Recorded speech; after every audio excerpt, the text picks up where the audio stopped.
Hello दोस्तों, कैसे हैं आप लोग। आपका हमारे यूट्यूब चैनल नई क्लासेस में फिर से एक बार स्वागत है दोस्तों। तो दोस्तों, जैसे कि आप जानते हैं, यहाँ पर हम लोग आपके लिए डे बाय डे यहाँ पर काम कर रहे हो यार, आपके लिए जो इलेक्ट्रीशियन और आपका जो है हिंदी लेकर के यहाँ पर क्लासों को पैरेलल में चल रहे हैं दोस्तों। तो दोस्तों, यहाँ पर जो है हम आपके लिए बहुत इंपॉर्टेंट कुछ महत्वपूर्ण बिंदु लेकर के आए जो आपके इलेक्ट्रीशियन थ्योरी से संबंधित हैं। और इलेक्ट्रीशियन में वो मोस्टली आपके एग्जाम में जो आपके DMRC LMRC जो आपके एग्जाम होते हैं UPPCL है ना, उनमें जो आपके TG2 लेवल के एग्जाम होते हैं या जो आपके JEE के भी होते हैं, उसमें जो कुछ आपके जो है सिंगल लाइन क्वेश्चन पूछ ले जाते हैं। तो उन क्वेश्चनों के बारे में हम यहाँ पर सीधे जो है आपके डिस्कस करना है। क्वेश्चन है आपके वे बहुत ही इंपॉर्टेंट होंगे, है ना, उन पर आपको जो है फोकस करना है और उनके बारे में थोड़ा सा ध्यान देना है दोस्तों। इंपॉर्टेंट चीज़ें हैं, है ना, आपको इग्नोर बिल्कुल भी नहीं करनी है। और चैनल को यदि सब्सक्राइब लाइक शेयर नहीं किया तो हमारे चैनल को सब्सक्राइब लाइक कर दीजिएगा, क्योंकि दोस्तों इस चैनल पे आपको बहुत ही अच्छी अच्छी चीज़ें मिलने वाली है ना। तो दोस्तों चलो फिर देरी न करें तो चीज़ों को कंटिन्यू करते हैं, है ना। चलो दोस्तों स्टार्ट करते हैं। तो दोस्तों कुछ महत्वपूर्ण बिंदु, हमारा आज का टॉपिक क्या है, कुछ महत्वपूर्ण बिंदु, महत्वपूर्ण पॉइंट, कुछ महत्वपूर्ण बिंदु। अब कहोगे सर कौन कौन से महत्वपूर्ण बिंदु, उनके बारे में देखते हैं। दोस्तों कुछ महत्वपूर्ण बिंदु में सबसे पहली बात हम करते हैं किसकी, सबसे पहले बात करते हैं दोस्तों इलेक्ट्रॉन की। पहले नंबर पर क्या है आपका इलेक्ट्रॉन, है जी, पहले नंबर पर है आपका इलेक्ट्रॉन। तो दोस्तों इलेक्ट्रॉन, तो दोस्तों इलेक्ट्रॉन पर आवेश कितना होता है ना, इलेक्ट्रॉन पर आवेश, है ना, इलेक्ट्रॉन पर आवेश जो आपका दोस्तों होता है, ये नोट करने आपको सारे पॉइंट, है ना। इलेक्ट्रॉन पर जो आवेश होता है वो कितना होता है देखिएगा, इलेक्ट्रॉन पर आवेश दोस्तों वो होता है आपका 1.6, है ना, 1.6 10⁻⁻⁻⁰ है ना, माइनस का। तो यह एक चीज़ आपको ध्यान देनी है यहाँ पर, इलेक्ट्रॉन पर जो आवेश होता है वो माइनस का 1.69 10⁻⁻⁻⁰ है ना, कुलाम, है ना, ये कुलाम। तो ये इलेक्ट्रॉन पर हो गया। इसी प्रकार जो आपका दोस्तों दूसरे नंबर पे प्रोटॉन पे जो होगा, प्रोटॉन पर जो दोस्तों आवेश होगा, प्रोटॉन पर आवेश जो होगा वो होगा आपका एज इट इज होगा, बस यहाँ पर प्लस लगेगा 1.6 × 10⁻⁻⁻⁰ कुलाम, है ना, कुलाम। क्योंकि आपको पता है कुलाम का जो आवेश का मात्रक होता है वो कुलाम होता है ना। अच्छा, अब जो आपका तीसरा आ गया न्यूट्रॉन पर। न्यूट्रॉन पर जो आपका आवेश होता है, न्यूट्रॉन पर दोस्तों जो आवेश होता है वो आपका होता है 0 कुलाम, है नी, 0 कुलाम, यानी न्यूट्रॉन पर आपका कोई भी आवेश नहीं होता। अब दोस्तों इसके वेट की बात करते हैं। इसका जो वेट होता है, फोर्थ चीज़ यहाँ पर लिए हमने, इलेक्ट्रॉन का द्रव्यमान, इलेक्ट्रॉन का द्रव्यमान जो होता है दोस्तों वो होता है आपका, इलेक्ट्रॉन का द्रव्यमान होता है 9.1 × 10⁻⁻31 kg, है जी। और आपका जो दोस्तों पाँचवें नंबर पे है आपका वो प्रोटॉन का जो होता है, प्रोटॉन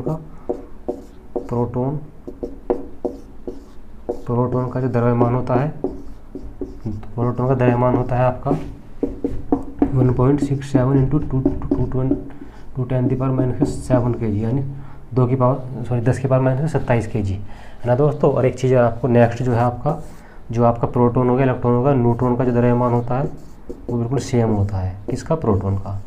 न्यूट्रॉन का द्रव्यमान होता है कितना, न्यूट्रॉन का द्रव्यमान दोस्तों होता है आपका, वो होता है 1.6 × 10⁻⁻27 kg, है जी।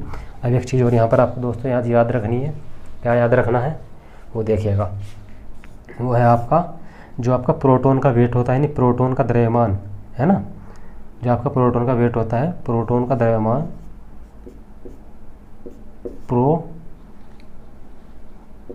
का जो द्रव्यमान होता है, एक मिनट रुकिएगा जरा, थोड़ा सा इसे साफ तरीके से लिख लेते हैं ना, अच्छे ढंग से लिख लेते हैं ताकि आपको देखने में आसानी हो।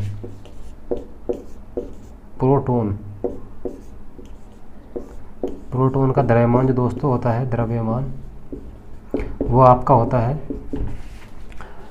1840 इंटू इलेक्ट्रॉन का द्रव्यमान, है ना, इलेक्ट्रॉन का द्रव्यमान। दोस्तों यहाँ पर आपको समझ में आ रहा होगा कि आपका प्रोटॉन का द्रव्यमान कितना गुना होता है, 1840 गुना होता है इलेक्ट्रॉन का, है ना।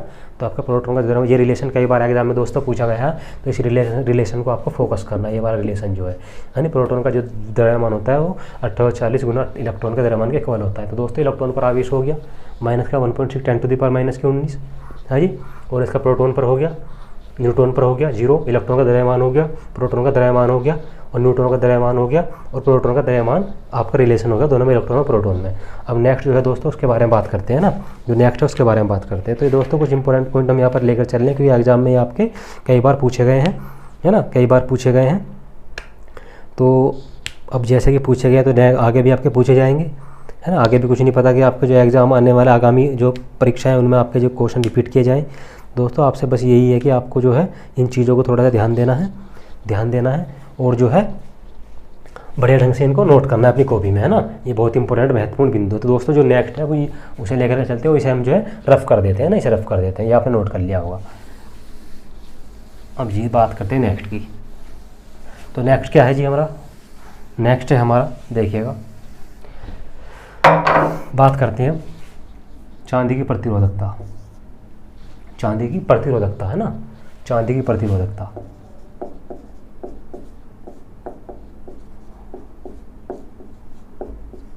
चांदी की प्रतिरोधकता, जैसे कि हम आपको पता है चांदी सबसे अच्छा चालक है इलेक्ट्रिसिटी का, है ना, विद्युत का सबसे अच्छा चालक है चांदी।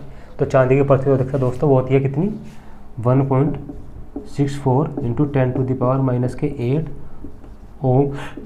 ओम मीटर।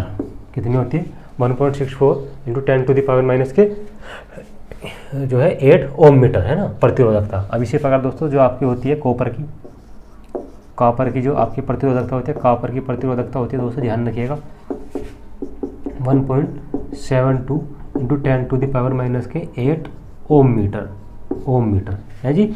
अब जो नेक्स्ट है आपका दोस्तों वह आपका चांदी का कॉपर हो गया। इसके बाद सोना ले लेते हैं। सोना, जो सोने की प्रतिरोधकता होती है आपकी, तो वो होती है दोस्तों आपकी 2.42 × 10⁻⁸ ओम मीटर है जी। अब जो नेक्स्ट है आपका 4th नंबर पे वो है दोस्तों आपका चांदी हो गया, कॉपर हो गया, सोना हो गया, एल्युमिनियम Al, है ना,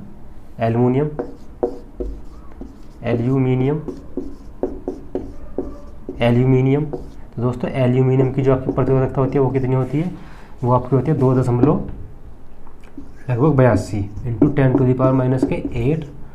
ओम मीटर। अब कुछ जो है हमारे दोस्त यहाँ पर जो है कहेंगे नहीं सर हमारी तो हमने पढ़ा है कि आपकी जो होती है वो होती है 0.0164, है ना, 164 आपका जो है माइक्रो ओम मीटर, है ना, माइक्रो। अब दोस्तों जैसे माइक्रो को हम यहाँ से आपको पता है, यदि माइक्रो को यदि हम यहाँ से इसे हटाएं तो हम क्या करेंगे, है ना, देखिएगा 0.0164, है ना, 64 10⁻⁻6 से गुना करते हैं, है ना, और सीधा आपका जो बाकी ओम मीटर एज इट इज, है ना।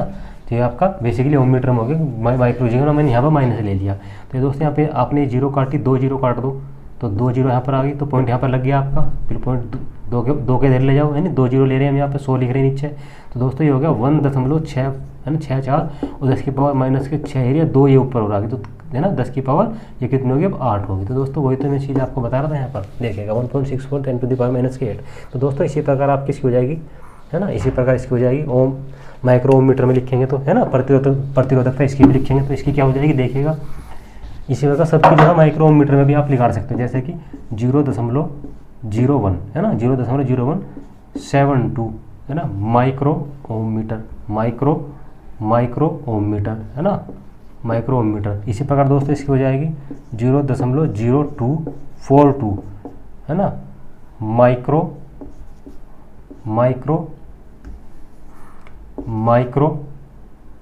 ओम मीटर है जी। इसी प्रकार दोस्तों इसके भी आप निकाल सकते हैं ना, तो इसी प्रकार भी आपकी निकल जाएगी। तो दोस्तों यहाँ पर आपकी जो चांदी की प्रतिरोधकता, कॉपर की, सोने की प्रतिरोधकता आपके एग्जाम में पूछ ली जाती है और कई बार पूछी भी गई है। तो आपको ये मेन है, ये आपको याद रहनी चाहिए, ये आपको याद होनी चाहिए, ज़रूरी है, कंपलसरी है ना, ये तो आपको इतनी तो एटलीस्ट होनी चाहिए।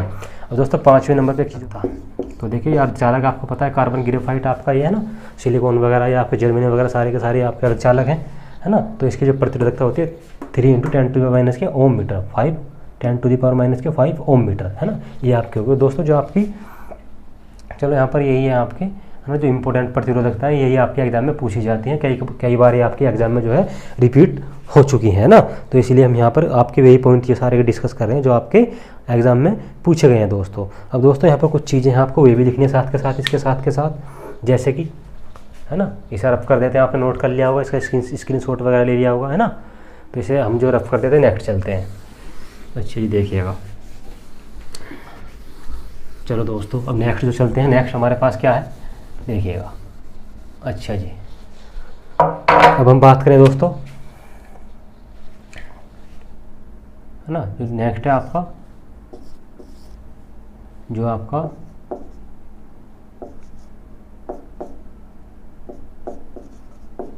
जो सिलिकॉन है दोस्तों, सिलिकॉन है ना, जो आपका सिलिकॉन और जर्मेनियम है, जर्मेनियम है, इनके दोस्तों जो आपके जो सिलिकॉन जर्मेनियम को जो आपके सिलिकॉन का पोटेंशियल बैरियर देखिएगा दोस्तों, सिलिकॉन का पोटेंशियल बैरियर कितना होता है आपका, होता है 0.7 है ना वोल्ट, और इसका होता है 0.1 से 0.3 वोल्ट, इसका आपका जर्मेनियम का दोस्तों, सिलिकॉन का 0.7 वोल्ट और आपका जर्मेनियम का 0.1 से 0.3 वोल्ट है ना। ये आपका इसका बैरियर विभव होता है, क्या होता है, बैरियर विभव है ना, बैरियर विभव है ना, बैरियर विभव। अब आप क्या होगा, बैरियर विभव क्या होता है दोस्तों, इलेक्ट्रॉनिक्स में आप देखेंगे बैरियर जो आपका होता है, आपका चालक जब हम बनाते हैं तो एक पी और एन टाइप जो जंक्शन होते हैं उनके बीच में एक बैरियर बनता है, उसकी बात कर रहे हैं। तो दोस्तों उसके बारे में बात करें तो उनके बीच में जो आपका सिलिकॉन के लिए 0.7 वोल्ट होता है, जर्मेनियम के लिए बैरियर विभव की वैल्यू आपकी 0.1 से 0.3, आपके मोस्टली एग्जाम में 0.3 वोल्ट देखने को मिलेगा, 0.3 वोल्ट आपको देखने को दोस्तों मिलेगा, है ना, 0.3 वोल्ट आपको देखने को मिलेगा, है ना। अच्छा जी, ये आपका बैरियर विभव होगी दोनों के, सिलिकॉन का जर्मेनियम का। तो दोस्तों नेक्स्ट जो है मुझे उसके बारे में थोड़ा डिस्कस कर लेते हैं यहाँ पर, है ना, थोड़ा सा उसके बारे में देख लेते हैं यहाँ पे। अच्छा जी, देखिएगा ना, इशारा कर देते हैं यहीं पर, चलो यहीं पर लिख लेते हैं ना। देखिएगा दोस्तों, एक पहला पॉइंट, लकड़ी के जो खंभे होते हैं, लकड़ी के खंभे जो डिस्ट्रीब्यूशन में यूज़ किए जाते हैं, आपकी जब लाइट का आप अपनी विद्युत का वितरण करते हैं गाँवों में, आपका जो है शहरों में, है ना, कस्बों में विद्युत का वितरण करते हैं, तो लकड़ी के जो खंभे होते हैं ना, खंभे, लकड़ी के खंभे होते हैं, उनके जो बीच की दूरी होती है, दो खंभों के बीच की दूरी दोस्तों वो होती है 45 से 50 मीटर, इतनी रखी जाती है मोस्ट, है ना, आपकी अधिकतम 45 से लेकर 50 मीटर तक रखी जाती है आपकी लकड़ी के खंभों की मध्य की दूरी, दो खंभों की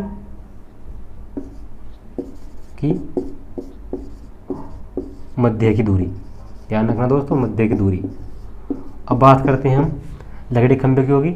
दूसरे नंबर बात करते हैं हम दोस्तों जो आपका आरसीसी पोल होते हैं ना, जो आपके सीमेंट वाले वो पत्थर वाले होते हैं ना, जो पोल होते हैं आरसीसी वालों की, आरसीसी के खंभों की मध्य दूरी, यानी दो के बीच की दूरी, मध्य की दूरी, कितनी दूरी पर हम जो है गाड़ते हैं ना खंभों को, तो दोस्तों वो होती है लगभग आपकी, वो आपकी होती है दोस्तों लगभग आपकी 50 से 80 मीटर, है ना, 50 से 80 मीटर है जी, 50 से 80 मीटर। अब दोस्तों बात करते हैं तीसरे नंबर पर आपका जो आपके स्टील के पोल होते हैं, स्टील वाले खंभे होते हैं, धातु के मेटल वाले जो खंभे होते हैं, लोहे वाले हैं ना, गोल गोल होते हैं आपके, ट्यूबुलर टाइप के होते हैं दोस्तों, जो ट्यूबुलर टाइप के होते हैं उनकी जो होती है आपकी वो कितनी होती है उसे ध्यान देना थोड़ा सा। जो ट्यूबुलर वाले होते हैं ना, ट्यूबुलर है ना, ट्यूबुलर जो पोल होते हैं, ट्यूबुलर मतलब जो गोल वाले होते हैं, ट्यूबुलर पोल के खंभे की मध्य की दूरी दोस्तों होती है आपकी 80 से 100 मीटर, 80 से 100 मीटर है ना, मध्य की दूरी, दो खंभों के बीच की दूरी, है ना, जो डिस्ट्रीब्यूशन में यूज करते हैं आपके। अब दोस्तों नेक्स्ट जो आपका बचा फोर्थ नंबर है वो बचा टावर।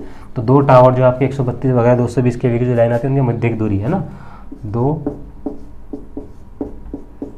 उन्हें टावर बोलते हैं, पोल नहीं बोलते दोस्तों, बड़े बड़े जो होते हैं आपके ऊंचाई के ना, दो टावरों के मध्य की दूरी वो कितनी होती है, आप इसे ध्यान देना थोड़ा सा, वो दोस्तों आपकी होती है 250 से 300 मीटर, उनके बीच कितनी दूरी रखी जाती है, 250 से 300 मीटर है जी। तो दो टावरों के बीच की मध्य की दूरी, और दो आपका जो है लकड़ी खंभे 40 से 50 आरसी की, ये कई बार दोस्तों ये जो क्वेश्चन है कई बार एज इट इज रिपीट हुए हैं कि आरसीसी खंभे के बीच की दूरी कितनी होती है ना, तो आपके दोस्तों 50 से 80 मीटर होती है, और आपका जो ट्यूबुलर पोल की 80 से 100 मीटर। अब दोस्तों एक चीज़ यहाँ पर और डिस्कस करें, हम क्या डिस्कस करें, यदि चलो उस पॉइंट को हम यहाँ पर डिस्कस नहीं करते, वो थोड़ा सा अलग है ना, वो थोड़ा सा यहाँ से थोड़ा सा बाहर हो जाएगा, आउट हो जाएगा यहाँ से, तो आपको ये नोट कर लेना, वो इसे रफ कर देते हैं। फिर नेक्स्ट चीज़ों पर चलते हैं, कुछ नेक्स्ट बातें भी आपके यहाँ पर कुछ है, इसे रफ कर देते हैं। तो हम जो है नेक्स्ट चीज़ों पर चलते हैं यहाँ पर, है ना। तो देखिएगा नेक्स्ट हमारे क्या क्या चीज़ें हैं यहाँ पर ध्यान देने योग्य, जो आपके एग्जाम की दृष्टि से बहुत ज़्यादा इंपॉर्टेंट है तो उनके बारे में हम थोड़ा सा यहाँ पर देखते हैं क्या क्या है ना। तो दोस्तों यहाँ पर कौन कौन सी चीज़ें हमारी बची हुई हैं। यहाँ पर आपको जो ध्यान देना है दोस्तों, एक चीज़ पर ध्यान देना है कि आपका जो है कि एक वेबर जो दोस्तों होता है, एक वेबर जो होता है दोस्तों आपका, वो बराबर होता है 10 की पावर 8 मैक्सवेल, है ना, मैक्सवेल आपका जो है एक वेबर दोस्तों आपका किसके इक्वल होता है, 10 की पावर 8 मैक्सवेल के इक्वल होता है। अच्छा जी, पहले फिर दूसरे नंबर पर आपका क्या है दोस्तों, एक वेबर की बात होगी यहाँ पर। एक मिनट से थोड़ा सा ऐसे लिख लेते हैं, एक वेबर, है ना, एक वेबर आपका। अच्छा जी, दूसरा एक टेस्ला है ये, एक टेस्ला दोस्तों जो आपको बराबर होता है, किसके बराबर होता है, एक टेस्ला जो आपको बराबर होता है दोस्तों, एक टेस्ला वो बराबर होता है 10 की पावर 4 गोस। अब दोस्तों पूछोगे टेस्ला क्या होता है ना, तो वेबर दोस्तों जैसे कि आप जानते हो फ्लक्स, ये फाई है ना, फ्लक्स है, इसकी इकाई वेबर होती है ना आपकी जो फ्लक्स की। वो टेस्ला जो चुंबकीय क्षेत्र की है ना, जो आपका चुंबकीय क्षेत्र घनत्व होता है बी, है ना, चुंबकीय क्षेत्र घनत्व बी होता है, उसकी जो आपकी इकाई होता है टेस्ला, है ना, बी आपने पढ़ा होगा, वेबर प्रति मीटर स्क्वायर, है ना, वेबर प्रति मीटर स्क्वायर सूत्र होता है ना, phi equal to A B. तो यहाँ पे बी की वैल्यू आप निकालेंगे तो फाई अपॉन ए, तो दोस्तों इसका मात्रा आ जाएगा वेबर प्रति मीटर स्क्वायर, क्षेत्रफल का मीटर स्क्वायर। तो जो दोस्तों बी की जो वैल्यू है ये टेस्ला बोलते हैं ना, एक टेस्ला बराबर होता है आपको 10 की पावर 4 गोस के इक्वल। तीसरी चीज़ आपकी दोस्तों यहाँ पर जो है वो है, इसे रफ कर देते हैं, एक बाइट जो है, एक बाइट ध्यान रखना, ये बहुत बार एग्जाम में पूछा गया, अलग है इसमें अच्छे जो है आपके जो है बच्चे फेल हो जाएंगे, क्योंकि एक बाइट का मतलब अधिकांश लोगों को पता नहीं होता क्या होता है। एक बाइट आपका 10 एम्पियर के इक्वल होता है, 10 एम्पियर, है ना, जो आपका 10 एम्पियर के इक्वल एक बाइट होता है। फोर्थ जो दोस्तों वो है आपका क्या है, जो आपका दोस्तों 1 HP जो होता है, 1 HP हॉर्स पावर, है ना, 1 HP इसे बोलते हैं हॉर्स पावर, इसे लिख लेगा हॉर्स पावर है ये आपको जो 1 HP यानी 1 हॉर्स पावर कितने के बराबर होता है, ये आपका 746 वाट। ये दोस्तों किस में होता है, ये आपका ब्रिटिश में होता है, ब्रिटिश में, ये ब्रिटिश की बात कर रहे हैं, ब्रिटिश पद्धति में, है ना, ब्रिटिश पद्धति में 746 वाट। और एक चीज़ ध्यान देना, अब यहाँ पर पांचवी चीज़ क्या है आपकी, 1 HP ही 735.5 वाट के बराबर भी होता है। अब क्या होगा सर, आपने तो बस 746 वाट बोला है यहाँ पे, अब यहाँ पे आपने 735.5 भी बोल दिया, 735.5 के बराबर भी होता है। तो अब ये कैसे है, तो दोस्तों ये जो होता है ये मीट्रिक प्रणाली में होता है, मीट्रिक प्रणाली में।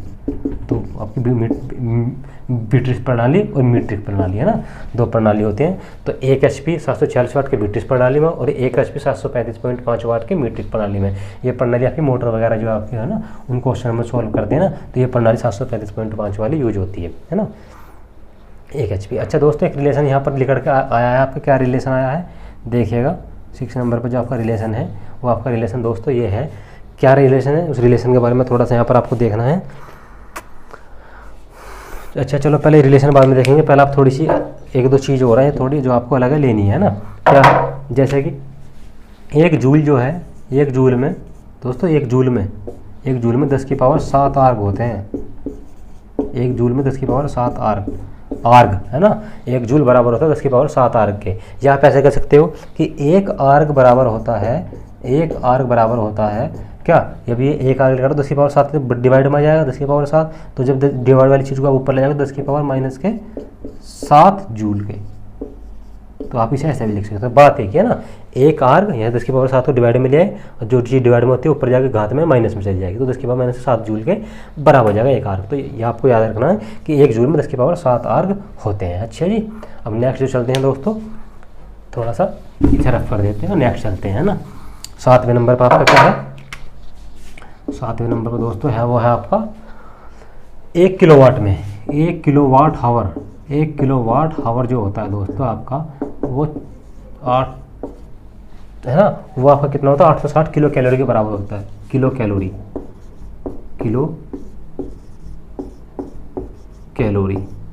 है ये इंपॉर्टेंट पॉइंट दोस्तों, ये सारे के सारे आपको ध्यान से पढ़ने हैं और देखने हैं। एग्जाम आपका कोई भी सभी में ये क्वेश्चन जो आपके रिपीटेड है और कई बार रिपीट हुए हैं, इसलिए मैं आपको यहाँ पर जो है आपकी ये क्लास स्पेशल लेकर के आया हूँ और आपके लिए ये पॉइंट मैं यहाँ पर डिस्कस कर रहा हूँ, है ना। तो आपके सारे के सारे पॉइंट यहाँ पर ये जो है दोस्तों अपनी कॉपी में नोट करने और इनको जो है रिविजन करना है इनका बढ़िया से, और यहाँ से आपको एक ना एक क्वेश्चन आपको एग्जाम में देखने को मिलेगा। ये मेरी गारंटी है, ये मेरी गारंटी है कि आपको यहाँ से एक दो क्वेश्चन जरूर देखने के लिए मिलेगा। बस आपको इन्हें जो है अपने दिमाग में, अपने जो है माइंड में इसे जो है कॉपी कर लेना एज इट इज़, है ना। चलो दोस्तों, इसे जो है आप कॉपी कर लो, है ना। फिर जो है नेक्स्ट चीज़ें लेकर चलते हैं, 2-4 चीज़ें और हैं यहाँ पर।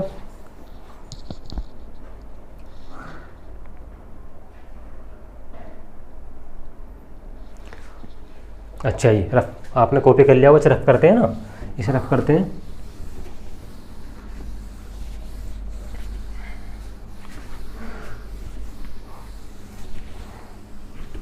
दोस्तों जैसा कि आप जानते हैं दूरी का सबसे बड़ा मात्रक होता है पारसेक, ना कि प्रकाश वर्ष। ध्यान देना, कुछ लोग प्रकाश वर्ष क्वेश्चन में जो है आपका एग्जाम में प्रकाश वर्ष पे टिक करते हैं, पर ऐसा नहीं है। सबसे बड़ा दूरी का मात्रक होता है आपका पारसेक, है ना। तो दोस्तों यार ध्यान देना है कि क्या ध्यान देना कि एक प्रकाश वर्ष ये एग्जाम में आया है आपका। एक प्रकाश वर्ष होता है 9.46 इंटू 10 की पावर 15, है ना। थोड़ा ध्यान देना यहाँ पर, 10 की पावर 15, है ना, मीटर। क्या मीटर है जी, 10 की पावर 15 मीटर। अब दोस्तों एक पारसेक जो होता है, इसे थोड़ा सा आप ऐसे लिखना, प्रकाश वर्ष, एक प्रकाश वर्ष, है ना। एक पारसेक,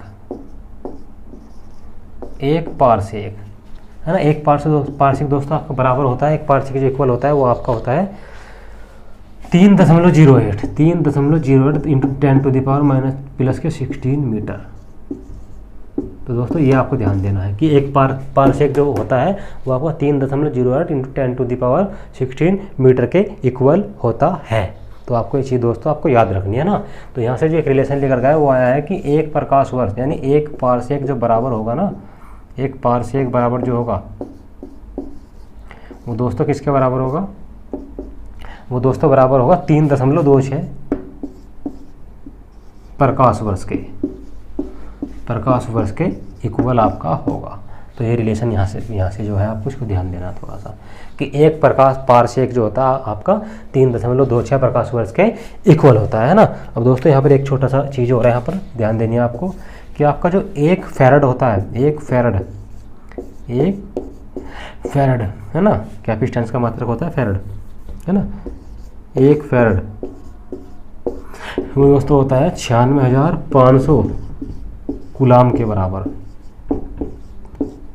कई बार कम से कम 10 बार क्वेश्चन ये रिपीटेड है एग्जाम में, है ना।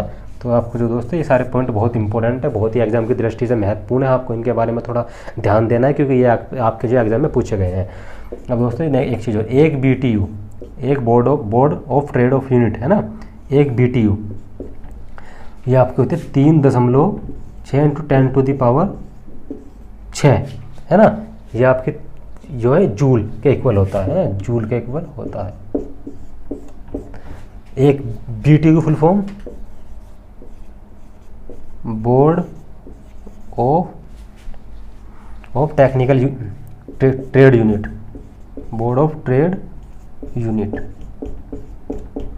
ध्यान देनी है, बोर्ड ऑफ ट्रेड यूनिट, है ना। एक BTU, तो एक BTU आपका होता है 3.6 इंटू 10⁻6 जूल, है ना, 10⁻6 जूल, है ना। दोस्तों ये आपने कॉपी कर लिया होगा। अब नेक्स्ट इन्हें रफ करते हैं, कुछ चीज़ें और हैं बची हुई हैं उन्हें भी कंप्लीट कर लेते हैं। तो ये आपके महत्वपूर्ण पॉइंट जो आपके सारे के सारे यहाँ पर डिस्कस हो जाएंगे और इन्हें आप जो है थोड़ा फोकस करना क्योंकि ये आपके एग्जाम की दृष्टि से बहुत इंपॉर्टेंट और एग्जाम में आपके जो है बार बार पूछ लिए जाते हैं ना। तो इसे जो हम यहाँ पर रफ करते हैं ना, नेक्स्ट चलते हैं, देखिएगा। अच्छा जी, तो दोस्तों ये सारे के सारे बिंदु डिस्कस होगी। अब दोस्तों यहाँ पर एक बिंदु और महत्वपूर्ण जो आपका पूछ लिया जाता है आपका कई बार, एक बार जो होता है आपका वो दोस्तों बराबर होता है 10 की पावर 5 पास्कल। क्या पास्कल क्या है, ये दाब की यूनिट है पास्कल। तो एक बार में 10 की पावर 5 पास्कल दोस्तों आपके होते हैं। अब दोस्तों आपका दूसरा पॉइंट है, एक ल्यूमेन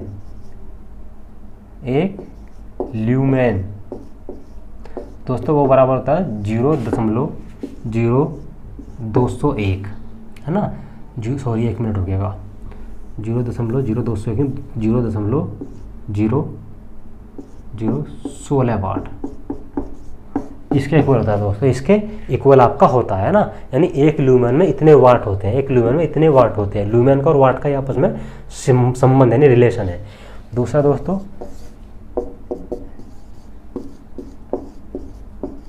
एक कैंडल पावर, है ना, एक कैंडल पावर जो आपके दोस्तों होती है उसमें कितने वाट होते हैं देखिएगा, उसमें होते हैं 0.0201 वाट।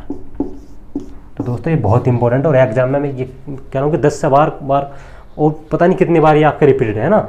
आप इसके बारे में कुछ भी जो आइडिया नहीं लगा सकते। ये बहुत बार एग्जाम में पूछे गए ये वाली चीज़ और ये वाली चीज़ बहुत बार पूछी गई है ना। तो आपको इनको थोड़ा सा दिमाग में सेट करना है और इनको जो है अच्छे ढंग से बढ़िया से आपको पढ़ना है दोस्तों, है ना। अब दोस्तों 1 न्यूटन में आपका एक ध्यान रखना, 1 न्यूटन, ये भी आपका क्या इंपॉर्टेंट है, छोटी यूनिट है। 1 न्यूटन जो आपका होता है 10 की पावर आपका जो है 5 डाइन के इक्वल होता है। 10 की पावर 5 डाइन के दोस्तों इक्वल होता है। एक न्यूटन जो दोस्तों होता है आपका 10 की पावर 5 डाइन के बराबर होता है दोस्तों। अब दोस्तों एक चीज़ हो रहा है यहाँ पर, एक कैलोरी जो है, एक कैलोरी जो है वो आपका 4.2 जूल, है ना, 4.2 या 4.18, है ना, लगभग अप्रोक्सीमेट 2 मान लेते हैं, है ना, जूल के इक्वल होता है एक कैलोरी, है ना। एक कैलोरी में जूल में दोस्तों बहुत अच्छा संबंध है कि एक कैलोरी 4.2 जूल या 4.18 जो है जूल के इक्वल आपकी मान ली जाती है ना, इतनी होती है ना। तो दोस्तों ये सारे के सारे बिंदु आपके जो है बहुत इंपॉर्टेंट है, मैं फिर आपको बोल रहा हूँ और ये आपको जो है कई बार पढ़ने हैं, है ना। और दोस्तों इनसे जो है आपका एग्जाम में क्वेश्चन पूछ लिए जाते हैं और पूछे भी कई बार गए हैं, इसलिए आपको इन्हें जो है बिल्कुल भी जो है ढील नहीं छोड़नी और इनके बारे में थोड़ा सा ढंग से आपको अध्ययन करना है दोस्तों, कई बार आपको इनको पढ़ना है। तो दोस्तों यहाँ पर आपको, मुझे तो नहीं लगता और चीज़ आपकी जो है इंपॉर्टेंट को छूट रही हो।